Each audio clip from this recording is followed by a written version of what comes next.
Hi everyone, I'm Melanie, one of Taher's corporate dietitians. I have been a dietitian for 15 years in clinical settings, corporate settings, and management settings, so I have quite a range of experience, I guess. And I've met several people throughout crossing paths, and when they find out I'm a dietitian, the first question they ask me is, how can I lose weight? It's always the first question. The second question is, you must never eat anything unhealthy. And I kind of chuckle because I'm usually eating, I don't know, a cookie or having a beer while they mention that to me. And I laugh and I tell them, of course, I indulge in my things that I enjoy, like sweets. Sweets are my weak point by far. And beer and brat at a game. I mean, those things you just can't pass up. Or I love to go to the state fair and go to the dairy barn and get their chocolate shake. Well, that shake probably has, I don't know, 2,000 calories in it. Probably not quite that much, but a lot, because they're made with whole milk and, you know, all the really good stuff. But I just go on to tell them that you have to live in moderation. You cannot live a life where you might not ever eat any of those indulgences that you like, whether it be sweet or salty or fatty or lean. You have to balance out your life, and each person is individual. I might be able to eat certain things that someone else can't. My sister and I are very different. She struggles with her weight. I don't struggle as much, and I don't know if it's because genetics, I do believe, plays a role in this, but we do live different lifestyles too. So what I'm here to do is just talk about how we can live healthy lifestyles and how you guys can make it so it fits you and fits your lifestyle and fits how busy your life is. Everyone's busy. Everyone is pulled in 400 different directions, and they wonder, how do I have time for me to get to the gym and for me to eat healthy and to make a healthy meal for my family? So I'll just give you a few quick tips. One of the first things is that everyone should eat breakfast within an hour of them waking up. That is to get your metabolism moving. If you don't eat until noon, your metabolism is sitting as low as it possibly can. Like when you're sleeping, you're wasting your day not burning energy. So eat within an hour when you wake up. That will help boost your metabolism and get you feeling better and give you energy to move throughout the day. The next one is then try to eat 6 small meals a day. I know people hear this all the time and they roll their eyes as they're like, I can't fit 6 times to eat. I'm not saying sit down and have a full meal 6 times a day. I eat 3, your breakfast, lunch, and dinner, and then have some snacks in there. Snacks can be something quick and easy in your desk, like almonds, pistachios, trail mix that has some nuts and maybe some dried fruit. Things like that. Coconut is really good in trail mix too. Just try to get 6 small meals so your metabolism is staying stable and burning as much as it possibly can at your rate that you're at. And it helps, eating those small 6 meals helps maintain your blood sugars. When you have dips and valleys in your blood sugars, everyone knows how you feel. After you eat some sugary meal, about an hour later you want to lay down, take a nap at your desk, right? Because your blood sugar has plummeted to the crashing point and you have absolutely no energy. If you eat foods with some protein and some fat and some carbohydrate, a balanced meal, your blood sugar will sit at a nice stable level and you won't have as many of those crashes and dips and valleys in your blood sugars. So those are just things that you guys want to keep in mind throughout your day. With those 6 meals, I would suggest you eat lean protein. The protein is a great satiety factor. That is one thing. It can be lentils, it can be beans, it can be the meats that everyone considers when they hear protein. They think of beef and chicken and pork and turkey. But make sure you eat the proteins. The proteins are also good amino acids which rebuild muscles that you've damaged because you worked out, or maybe you went on a long hike yesterday and you're feeling a little sore. The protein will help rebuild those muscles. And after exercise. Then you need to eat plenty of fruits and vegetables. Everyone hears this all the time. The My Pyramid is the new pyramid that came out in probably 2004 maybe, the new food pyramid. It's very different than what the old one was that all of us learned in elementary school. But my trick is I try to get 5 a day. 5, not 5 fruits and 5 vegetables. I try to get a minimum of 5 servings a day of a fruit and vegetable. And so that's an easy number. I can just count in my head, okay, breakfast I had a banana, 1. Lunch I had, I don't know, a stir fry or a salad, that's going to be at least 2. So it all depends. You can kind of just count in your head of what you're doing to try to get your 5 fruits and vegetables a day. And then of course drinking plenty of water to keep your body hydrated, your cells hydrated, your hair, your eyes, and flush out any impurities that you may have in your system. So water is essential. It helps keep you full actually too. One trick when I used to do weight loss education in the hospitals was to drink water before you eat, so then you feel full faster and you're not filling yourself up so full that you're uncomfortable. And that's one trick I used a lot, is to eat until you're past no longer hungry, but you're not full. So you got to find that in-between mark where you're not full and uncomfortable, but yet you're not hungry still when you're done eating. So that's kind of a nice gauge of each person is individual, of how you can determine how much you should be eating. And then you need to make sure you get your carbohydrates. I know there's a lot of hype about people omitting carbohydrates from your diet, but carbohydrates are what our body fuels off of. That's our quick energy. That's how that's how our body, just like gas is in a car, carbohydrates are that for us. So, but there are 2 different types of carbohydrates. There are simple carbohydrates and complex carbohydrates. The simple ones are like your refined sugars.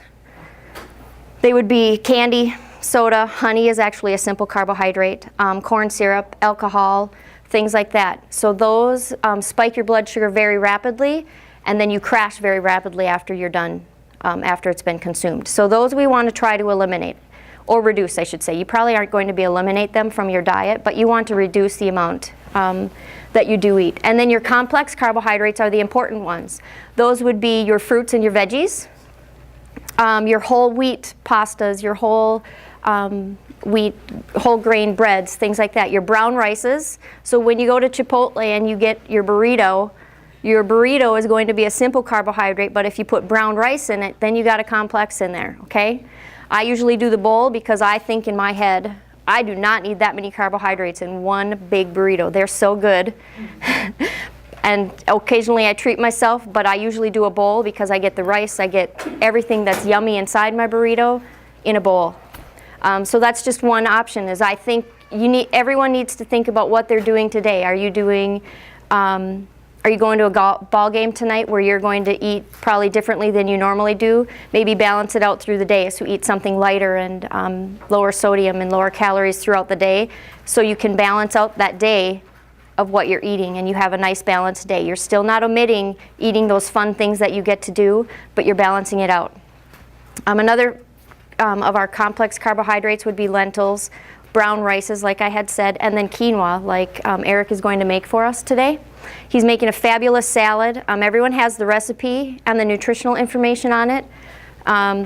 Depending on your ingredients, it's going to be pretty much basic because veggies are always the same nutritional value, but sometimes meats can be a little different. But this salad is pretty nice. It's nice and lean. It gives you your great protein, your lean protein source, your complex carbohydrates, and lots of your fruits and veggies. So this is one big balanced meal which is really quick and easy. You can add the amount of dressing you want. You can use more, you can use less. That's all up to individual preferences. And then the last thing I want to say is just make sure you find something that works for yourself and works for your family. Find a routine that works. If you know you want to get to the gym, but you don't really have time, try to find a time that works best in most of your days. So for me, mine is in the evening because I'm not a morning person. I'd rather sleep for that extra hour than get up. I'd rather work out at midnight than wake up. So that's just me because I am not a morning person. But I know that if I come home before I go to the gym, I'm not going back to the gym. So on my way home, I stop at the gym. Usually, some days I do not want to be there. Like, why am I here? But once I get there, I feel great because I do work out, I get something in. It might not be as hard as some other days, but I get something in, and then I come home and finish the rest of my routine for the day. So find a routine that works for you, that fits into your lifestyle, that fits in with your family. Get your kids and your family involved in your activities too. Do something on weekends where you're walking, where you're going on hikes, bicycle rides, just little things like that. So your kids see that you're being active and you're living healthy, they will follow right behind in your path. So I think that's it. We'll have questions at the end, but I think Eric is ready to do his little demonstration, and I hope everyone is enjoying the salad. Delicious.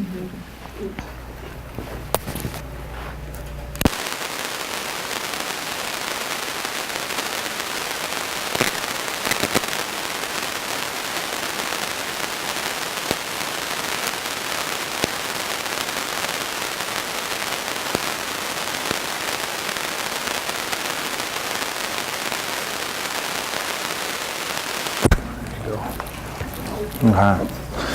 All right. Hi, everyone. Hello. Good turnout, which is nice. So. They like me. Yeah. The heck. Awesome. Well, it's good to see everybody. I know everybody here, so it's kind of nice. So I'm going to make this quinoa salad. So I'm serving it out there right now. If anybody wants to go get it, or I know some people have already gotten it. So, yeah, pretty simple to do. So. First off, everybody's got the recipe. We got butternut squash. So basically, I'm gonna take a butternut squash. We're gonna peel it, cut it in half, scoop the seeds out, which are all at the bottom there, and just kind of go through and dice it up. So after we dice it, I'm gonna give you an idea of what we want size-wise here. So we're looking at ½ an inch cubed. You want to toss it with some olive oil, some salt and pepper, and I throw it on a sheet pan and roast it off for about a half hour, 400 degrees. And then we want to cool it off. So we basically get this. Get a little caramelization on there. It's good. So after that, we're going to make the quinoa. So the quinoa is really simple too. So it's 1 part quinoa to 2 parts water. So we want to boil the water, get that boiling, throw the dry quinoa in, and simmer it for about 20 minutes. Keep it stirring. Add some salt too. You could do chicken stock, would give you even more flavor. This does not have that in it, so it's a little bit healthier. But there's a lot of different things you could boil it in to give it some more flavor. So, and basically this is what it turns out to be. So. Very similar to rice as far as the cooking style. So basically we want to take the quinoa after it is cooled, because we have to put that in the cooler too. And we want to add the butternut squash. Then I've got some craisins here, just Ocean Spray, whatever brand, just dried cranberries. And that gets just mixed together. Super simple. You could add pretty much anything to this. This is a good one for the fall coming up, which nobody wants to talk about, but.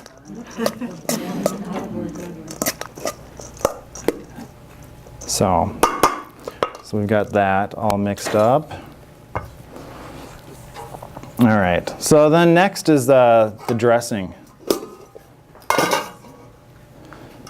We've got 3 oranges. So we've got a zester. I don't know if anybody's got a zester at home. So basically we want to zest one of the oranges, which is just going to ramp up that citrus for you, that orange flavor. And then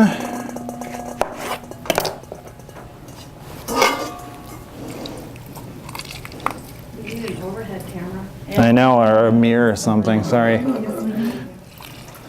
So I'm just using a strainer and I'm cutting the oranges in half and just straining them through. Or you could use a juicer or whatever. How many oranges are you using? I'm doing 3. So this recipe is for 10, I believe. Serves 10, yeah.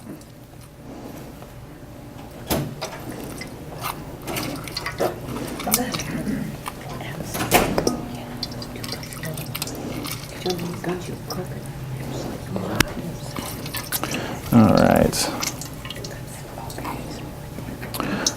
Then it's a 1/4 cup champagne vinegar. You could use any kind of vinegar. And a 1/4 cup olive oil. And just a little salt and pepper to taste pretty much, so. And honey, yes. Good. I was testing you guys. That's great. So a tablespoon of honey. Right. That will balance it out. It'll take some of that acidity down. And just kind of whisk that together.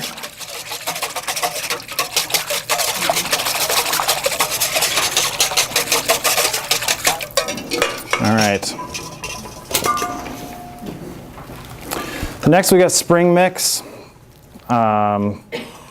Good to get the organic stuff if you can. Just take that and At this point, before you add the lettuce, Yeah. can you freeze this? I wouldn't freeze it. No. I mean, technically I think you probably could, but I don't know if I would, personally. So we're just going to coat the spring mix with the dressing.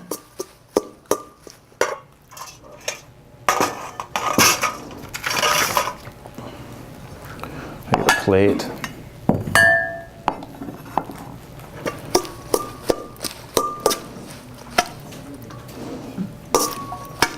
So like Melanie said, you could add, a little or a lot of dressing, just depends on what you want as far as calories and flavor profile. So we've got the spring mix, then it's the quinoa mix.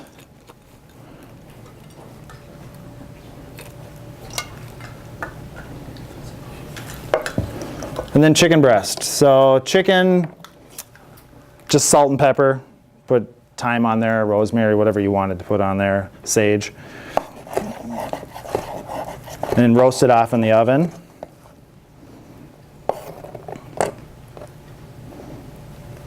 And just basically just like that. And that's pretty much it. Pretty simple. So, yeah. All right.